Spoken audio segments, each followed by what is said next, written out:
our discussion of the two beasts. And does anyone have any questions regarding last week before we get started? As we're getting into this, I want to remind us that not to be intimidated by the scripture that we're reading. When we're reading it, it is very difficult for us to discern what it is unless we have built along the way a general consciousness of scripture. But at the end of the day, the beasts, in my opinion, are probably the two of the easiest symbols to explain in Revelation. I had a lot harder time with the prophets of chapter 11, but 13, the beasts are, it is the proposition of this class that the beasts are tyranny, corrupt civil government, that's the sea beast, and the land beast is false religion. Now, obviously, I'm taking kind of a easy way out. I'll use that in quotes. Why would that be an easy way out? Well, everyone has come along the way and tried to, read Revelation and interpret it and apply it to specific events, and they make very convincing arguments. And there's a reason why they can make convincing arguments. They make convincing arguments because what they're saying is rooted in a good bit of truth. When they see certain governments or they see certain forces in history, by the way, if you need a handout, I left them there on the back here, on the back counter. So I guess I should have put some over here on this other door. It's easy for them to make that argument or make a convincing argument because, well, you see certain governments or certain forces in history, certain people doing the things that are described in Revelation 13. They won't allow people to trade. They won't allow people to live in peace. They tyrannize.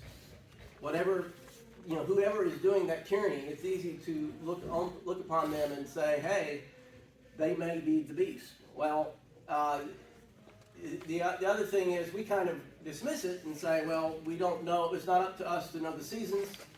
We go back to Acts chapter 1. We go back to Matthew 24, as we have talked about in this class, and say, hey, we can't know prophecy. We can't know the certain events, and we were told specifically we can't forecast certain events. So the question then becomes again, well, is John really speaking about specific events? And how is that interpreted? Now there's multiple different interpretations, and it's the work of this class not to really hold people to hard, fast conclusions, but sort of kind of explain, well, this is what people think, and this is the symbolism in the Old Testament, and help people, help you draw your own conclusions within reason. I think there's certain opinions of Revelations that we can rule out and say, no, that's probably not correct. But then there's, when it comes to, choosing between a preterist view and maybe a parallelist view, it's really hard for me to say, yeah, that's right and that's wrong. I think that there are, and I've listed people here within the Brotherhood that within churches that we consider to be sound, have come to even different conclusions within even among people that we know. So this is I want to say that and remind us of that before I proceed down this road. I do want to talk a little bit about the last 4,000 years of history. John is not talking about events way out in the future. He's talking about something that has already occurred and is still occurring and is going to come. He even says that. He says the sea beast later in Revelation 17. He starts talking about the beast again. He's talking about it here in 13, but he's going to mention it in 17 again. He talks about 5 heads that were, one that is, and then one that will come. And if you go back and you look at history, there have been 6 empires that have persecuted the holy people of God, as in the nation of Israel. There have been 5 different empires before, up to this point, that dominated Israel, and there's one that is currently existing, and there's one that will be. And who are those 5? We mentioned them last week: the Egyptians, the Assyrians, Babylonians, the Persians, and the Greeks. Those are the 5 that were. And one that is Rome, and then one that will be. Now that's the one that will get that gets a little bit controversial, and I'm not willing to say which one it will be, but I want to. I will talk about it in detail. This is not a this may seem a little new to you, but this has been a very common interpretation of the scripture by major leaders. I don't know if you ever went back to history and if you ever were in history class and you ever heard about Thomas Hobbes. And Thomas Hobbes wrote a book, and what did he call the book? This book was written in the, I think, 1600s, and it was about the forces of government and what was a good government. When could you justify a rebellion? He preceded Edmund Burke and John Locke and a lot of the other political philosophers that really gave us the moral justification for having a democratic government, a democratic republic in modern times. There was a lot of philosophers who talked about this, and our founding fathers even looked to these writings of these founding fathers to discuss the justification of overthrowing the king and having a democratic republic. Thomas Hobbes preceded all of them and really was the first person that really put into press a book about government and its role in the lives of people. Like, you say you're a king, what makes you a king? You know, it's like going back to the Monty Python skit. You got that peasant in the field, and he's making fun of King Arthur because King Arthur comes along and is like, I'm your king. It's like, well, who made you king? You know, and it's a funny skit, right? Because it's like people haven't thought about it. They just accept, okay, these authorities came along. Where did they come from? How did they get their authority? Thomas Hobbes wrote this book. What does he call the book? He calls the book Leviathan. Now, we're in 21st century America. We couldn't care less. We probably have never seen the book, looked at the book. You may never have heard the book. This book was a big deal when it was written. Okay? But he came up with Leviathan. Why did he do that? Why did he call it Leviathan? Because he's associating the Leviathan of Revelation, the sea beast, as tyranny, as government. Now, I'm not saying that we agree with that because Thomas Hobbes agreed with that. Thomas Hobbes doesn't mean anything to us nowadays. I'm just saying that this was a very common view for many, many centuries, and we've sort of kind of forgotten about it in modern times. And when people do talk about Revelation, they tend to talk about it from a futurist point of view, and we end up with like the Left Behind series and other books like that. But that's really not how people looked at Revelation for many, many years. And I just want to, we'll even touch on some things that Martin Luther and Isaac Newton talked about. There are a lot of people that wrote about Revelation and came to certain conclusions. But so the 7 heads, the 5 that were, the 1 that is, and the 1 that will be. I mean, I think that's a pretty good explanation. Now, we talked about the other, the Persian and the Babylonians last week, and I want to just briefly mention the Macedonian Greeks and the Romans. And why am I doing this? Well, because Daniel talks about beasts in his book, and he tells us exactly what they are. So when we get to Revelation, when we see that the sea beast is a composite of the beast of Daniel, it only makes sense that these heads of the beast represent the empires that he's talking about. The Macedonian Greek Empire is in Daniel. It's featured as a 4-headed leopard. Why does it have 4 heads? Philip II was a great Macedonian king. He's the father of Alexander the Great. He conquers the Greeks. Now, they themselves, Macedonians, are a Greek people, but they are not as Greek, shall we say, as the Athenians, the Corinthians, or the Spartans. They're a little bit outside the peripheral. They're they speak Greek, but it's not like the High Greek of the peninsula. And they look down on the Greeks. They're always fighting. They're fighting with each other so much they get weak. And Philip II comes along and conquers them. And Philip II is one of those people who is a very impressive military leader. He likes to fight for the sake of fighting. Okay, and then even though we don't admire people that are cruel and evil, there is something I don't know, impressive, at least we use that word, impressive, about his ability to put an army in the field and push and make soldiers do what he needs them to do to win a battle. And he's very good at it. And he conquers the Greeks. And he not only does that, he also trains his son how to do it. And then his son becomes Alexander, who conquers the world. The Greeks, when I say the world, the known world at the time. He doesn't go west, he goes east, because that's the thrust of civilization. Europe is a backwater at this point. When Alexander dies at the end in 323, they have a problem that they're not really equipped to handle. They've conquered all this land. Now what do they do with it? It's easy to conquer. It's a lot more difficult to administrate. And also if you notice that the empires, the Assyrian Empire, the Persian Empire, the Greek Empire, and even to some extent the Roman Empire follows the same shape. At least the Eastern Roman Empire does. The Roman goes west and conquers the west, but this is sort of the cradle of civilization.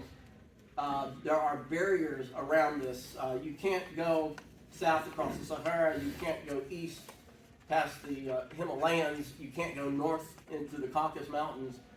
So there's a reason once an empire kind of breaks out into the Levant of the Middle East, it sort of just fills the vacuum. And once they win a few decisive battles, they're in the middle, what we call the Middle East, in Mesopotamia. Once they win those battles, it's really easy for an army to just kind of roll over the rest of the world without resistance. So now they have conquered this empire, and they have to divide it. And they divide it among four generals. The four generals are Cassander, Seleucus, Ptolemy, and on the map it says Lysimachus, but it really went to a guy named Antigonus first, and then he's displaced by Lysimachus.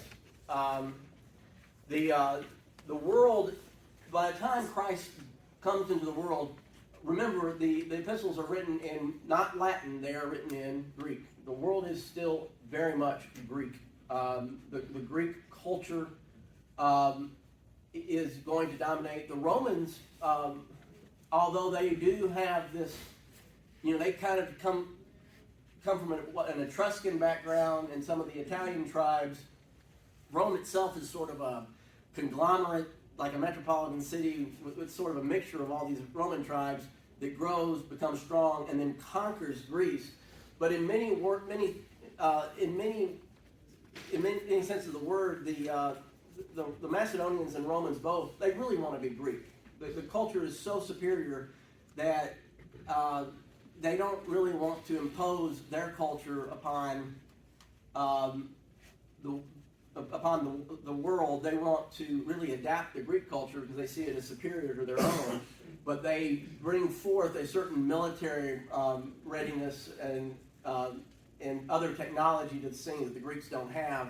And they just basically, fuse the best of that which is Greek with the best of which is Roman and the best of many other cultures, and that's how the Roman Empire kind of conglomerates everything. And so when you think about Daniel, he's talking about the legs of iron, the legs of feeding clay. He's referencing this empire that's going to come and it's going to unify and it's going to crush everything, but it's also going to be mixed. And it's going to mix for a while, and then it's not going to hold, and then it's going to crumble. Okay, and that's kind of what the Roman Empire does. America, to some extent, is like that too. Not to digress into a discussion about modern geopolitics, but much as people might say that America is the problem, or Western civilization is the problem, you can go and you can look at news anchors and films all across the world, and You can listen to music all over the world. The world, for all intents and purposes, is adopting the Western culture in many ways, and that's kind of what was going on.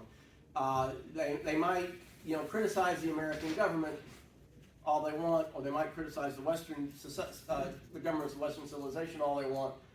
But when you look at the world has pretty much adopted, Western civilization. You turn on Al Jazeera, and they've got on a suit and tie just like me. Okay, and why? Well, because a suit and tie, it's functional, it works, and everything.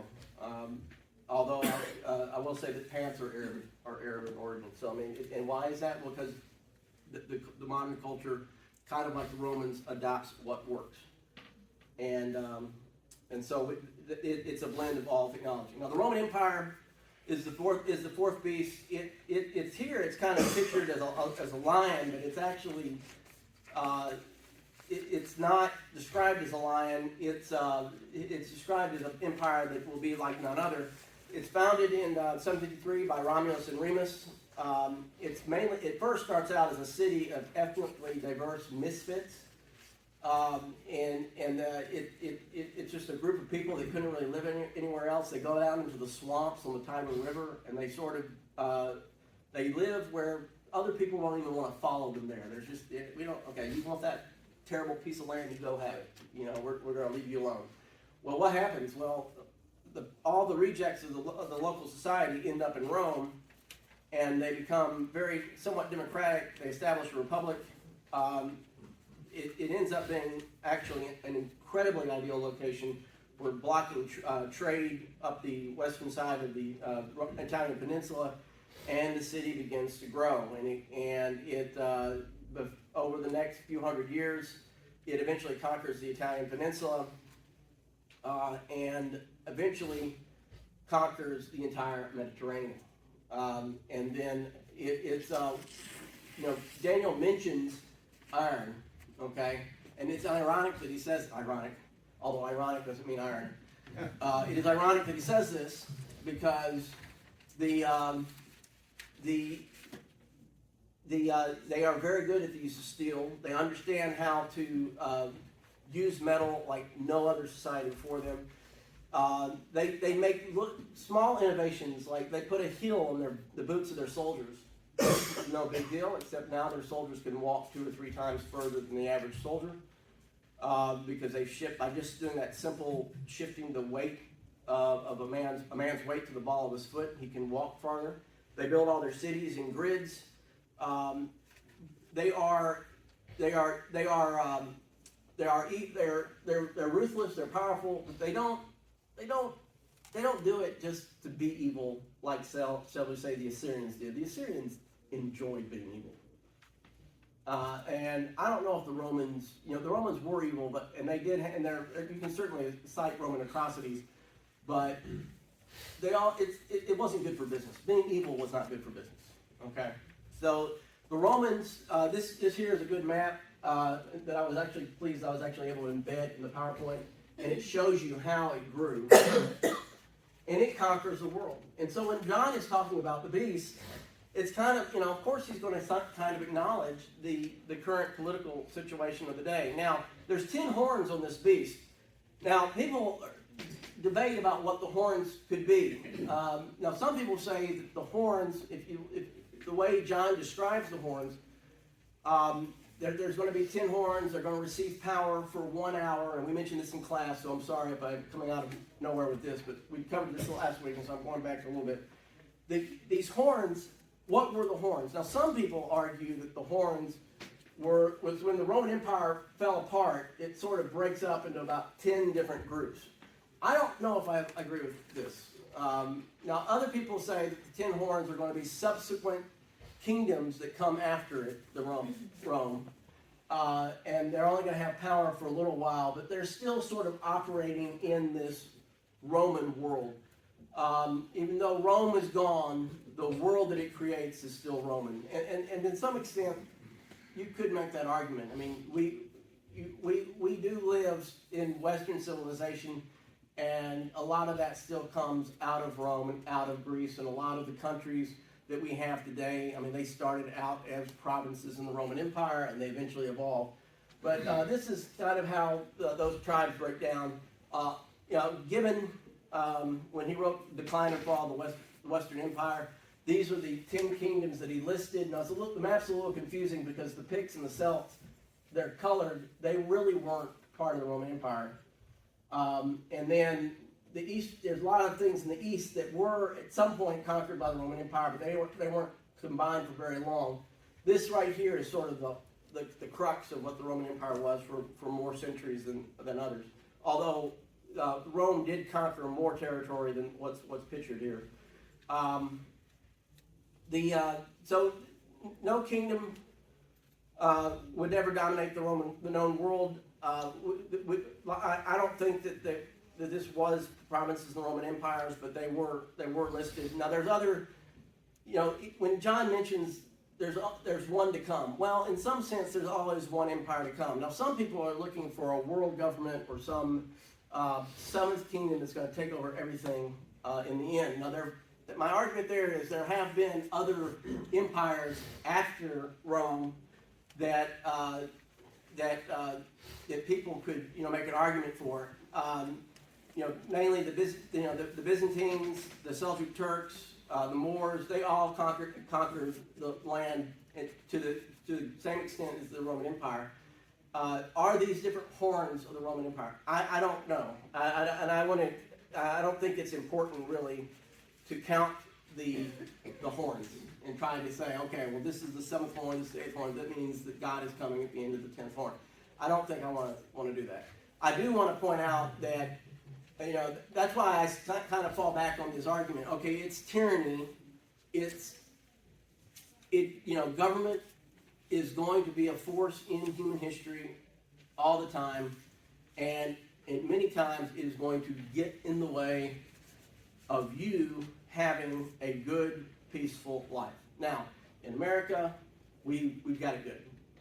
Ryan was talking today just about how wonderful American society is in regards to what, just having things you want. We're not hungry. We really do have comfortable lives. We do not have to worry about armies spilling over our borders, like shall we say in the Ukraine or in other parts of the world. We don't have to worry about that. We've largely been free of that existence. But so when I talk about this, talk about evil government. Okay, maybe it's not a problem for us today, although we do, regardless of what our political persuasion is today, because I know that we can be suspicious of our own government, etc. But the condition of mankind throughout history, government has been a problem. Okay, it just has. I mean, the local king, the local tyrant, the local despot makes you do what you do not want to do. And for him to justify his power, he often appeals to what? To justify his power.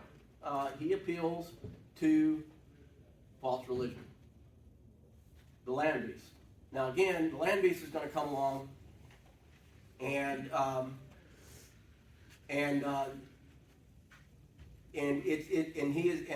that land beast is going to support the sea beast. And all who dwell on the earth will worship it. Everyone whose name has not been written before the foundation of the world in the book of the Lamb, life of the Lamb who was slain. If anyone has an ear, let him hear. If anyone is taken captive to captivity, he goes. If anyone is to be slain with the sword, and with the sword he must be slain. Here is a call for the endurance and faithful of the saints. Okay? So it is natural state of man to be ruled by tyrants, even though we might have it good now. That's not the way it's been for the crux of history. The governments are going to mention the blasphemous names. They're going to challenge God. Again, I'm going to argue that the 42 months is a reference to the entire dispensation of the gospel. And I want to remind everyone that the Israelites rejected God in favor of a king. So we get to the land beast. Then I saw another beast rising out of the earth. It had two horns like a lamb, and it spoke like a dragon. it exercises all the authority of the first beast in its presence and makes the earth and its inhabitants worship the first beast. Now that's key. It makes it worship the first beast. What does that mean? The first beast whose mortal wound has healed. And John, when he's talking about the beast, he's referring to one head looking like it has been wounded, but it's healed. And so we have to talk about what that might mean. Now it performs great signs, even making fire come down from heaven in front of people, and by the signs that it is allowed to work in the presence of the first beast, it deceives those who dwell on the earth, telling them to make an image for the beast that was wounded by the sword and yet lived. It is highly likely that this is false religion. It is the apostate church. Now some people, like Wallace, he believes that the sea beast was Rome and limited to Rome, and that the land beast is Jerusalem. And I said respectfully, I meant respectively. Sorry. He thinks that that Jerusalem is the land beast. Okay. Haley and Shelley agree that the sea beast is Rome, but understand paganism to be the land beast. And then Kaufman and Hendrickson believe that the sea beast is all civil government and the land beast is false religion. Now, let's find some common ground. Is the sea beast just Rome? A lot of people make a big deal about Rome being on 7 hills, and that these 7 geographic hills represent the 7 heads of the beast. I don't think that's the case. I don't think that the hills of Rome really represent that. I think it's historical, representative of all the empires that came before them. But the common thread between Rome, Greece, Assyria, Persia, Babylon, Egypt, etc., they all tyrannized. The other common thread is that they all had false religion. They all had their idols. They all had their pagans traditions, their religions, and even Jerusalem. At this point, it was now apostate. They not accepting Jesus.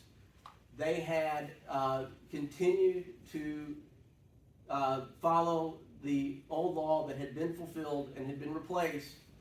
They are in that same tank as, yes, they are part of the land beast. Is it limited to that? And I would say that it's kind of hard to make that argument. But what does the land beast, what does the false religion tell the people to do? It tells them to worship the first beast, and they build an idol for that beast. And it was allowed to give breath to the image of the beast, so that the image of the beast might even speak and might cause those who would not worship the image of the first beast to be slain. Also, it causes all, both great and small, rich and poor, both free and slave, to be marked on the right hand or the forehead, so that no one can buy or sell unless he has the mark, and that is the name of the beast or the number of its name. This calls for wisdom. Let the one who has understanding calculate the number of the beast, for it is the number of a man, and his number is 666. Now, a lot of people make a big deal out of this verse and get quite caught up into what is this number, okay? I think we get into a habit of not seeing the forest because of the trees. Let's look at that number 666. How many days did God take to create the world? 7. Of course, the 7th day he rested. Okay, but for all intents and purposes, 7 days, right? But on the 6th day, he created what? He created man. Okay. The number 6 is associated with man. Now, there's a lot of Hebrew numerology, and there's a lot of attempts to associate this number with a particular ruler. A lot of people want to associate this number 666 with Nero, and they want to play games with the Hebrew alphabet. And I'm not going to dismiss a lot of that. I just can't. I can read books all day long. I don't know who's right. I don't know who's telling the truth on that. But what I do see is in my own society, I do see there's a system, okay, that I'm supposed to participate in, okay, and that system, okay, there's two sides of that system. There are the rules of society that I must obey, and then there's the value set of the society that I must hear. You know, like there are the rules of the game. Now that number 666, it is the argument that Kaufman makes, and I'm going to iterate this argument, that man has set himself up to worship and rule himself. Okay? That all government is here to push human civilization and all of the false teaching that we enjoy. Okay? And people are going to appeal to the government to advance and organize society the way they want, and it will become tyrannical. Even if it is what maybe Tocqueville would have called the soft tyranny. In other words, we don't have to be worried about someone coming and beating us or throwing us in prison, but there are rules. We're not allowed to criticize certain things about society. Okay? And when I say false religion, I don't just mean a perverted version of Christianity. I mean whatever that value set is that supports the system of society. And before we apply this to one particular party or one particular government or one particular group of people, let's pull back and look at a larger view. Okay? We are not allowed to criticize the sexual immorality of society. Oh no, don't you do that. No, if you do that, you're full of hate. We're not allowed to criticize the oppression of the poor. And when I say that, I don't necessarily mean when we start talking about it, we can take our money and give it to the poor all day long, and it won't do any good. But when we try to talk about the situation and the society is in, and what people have to do to get out of poverty, we're not allowed to criticize that. We're not allowed to criticize alcoholism. We're not allowed to criticize drug use. We're not allowed to criticize the bad decisions that people make with their own lives that put them in the situation they're in. And what do? We go back to the watering trough and try to organize society and solve those problems that many people have found themselves in, not with spiritual solutions, but with it must be an administrative problem. So we're going to expand government. We are going to continue to push this to fix our problems. And we have certain problems in our lives, but instead of inviting God into our lives to fix those problems, we're going to continue to act. We're just going to continue to try to fix it ourselves. Now, I want to be careful about trying to apply this to any particular person or anything, because I do see that this is endemic throughout all of human history. But when you see certain things in your own life, and you see the system, and you don't like it, that's probably because it's reflecting what's going on here in Romans 13. And when I talk about the system, what do I mean by that? I want to skip ahead a little bit, and then I'm going to come back. I'm going to go out of order. I'm going to go down here these last few slides, and then I'm going to back up a little bit. If you see it in a province, the oppression of the poor and the violation of justice and righteousness, do not be amazed at the matter, for the higher official is watched by a higher, and there are yet a higher ones over them. But this is gain for a land in every way, a king committed to cultivated fields. Now, let's keep in mind who's writing this. This is the king himself who is writing this book. So he's not, it's not surprising he doesn't think too much about negative things about himself, right? But there is a system. There are people that have a lot, and there are people that have nothing. And yet somehow it kind of works. There's a system that we have to participate in. And we don't know, we see all this this injustice and this lack of righteousness, but we can't, as individuals, do much about it. But we know that it's there. 1 Samuel 8. Now, people have not really given much thought to what kind of government did the Israelites really have before the kings came along. The Israelites, they lived in a sort of a religious society where the priests were kind of in charge. But it was very organic in nature. Everyone sort of did what was right in their own eyes, the Bible says, and as long as they were following the scriptures, it worked. When they got away from the scriptures, they said, "Well, let's have a king." And so, they go to Samuel, who has guided them, who has in many times has he had to become a military leader when he had to. He had to become a political leader when he had to, but he wasn't a permanent holder of office. And he's been guiding the Israelites. And he has been guiding them, but he is not over them. He is not a king. And they come to him and ask, "Hey, give us a king." And he said, "But the king displeased Samuel," and they said, "Give us a king to judge us." And Samuel prayed to the Lord, and Samuel said to the Lord, the Lord said to Samuel, "Obey the voice of the people in all that they say to you, for they have not rejected you, but they have rejected me from being king over them." If they would just do what I said in Leviticus, if they just do what I said in Deuteronomy, we wouldn't have a problem. But no, they want a king.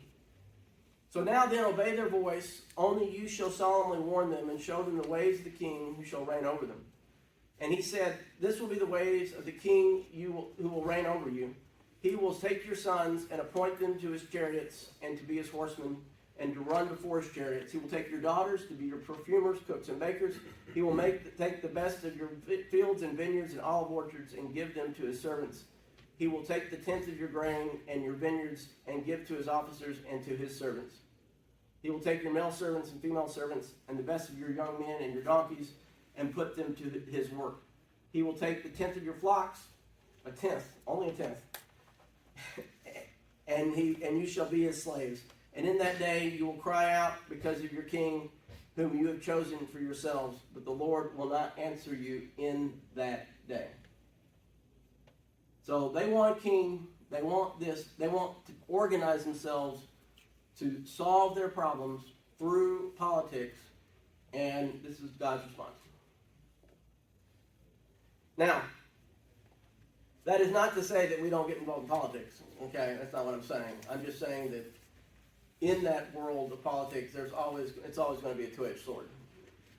Okay, that's what I think he's saying. That a lot of times that system, it does turn against the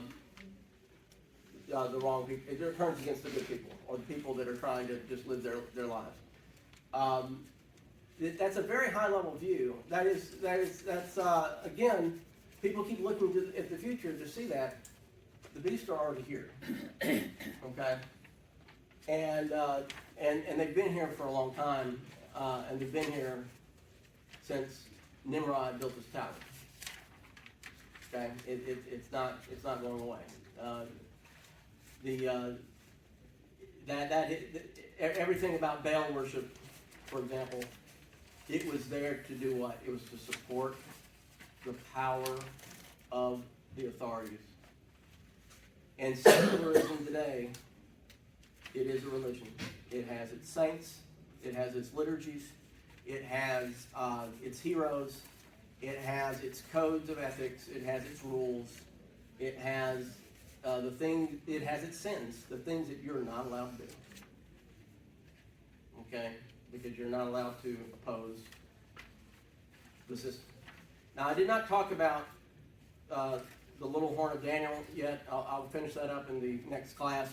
There are some other things that Daniel mentioned that John is reflecting back on, and we'll talk about that next week, and we'll move on to the destruction of the beast in chapter 14.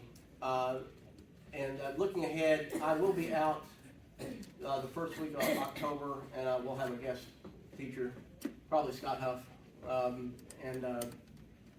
I guess that's it. Any questions or thoughts? Okay. All right. Have a great week.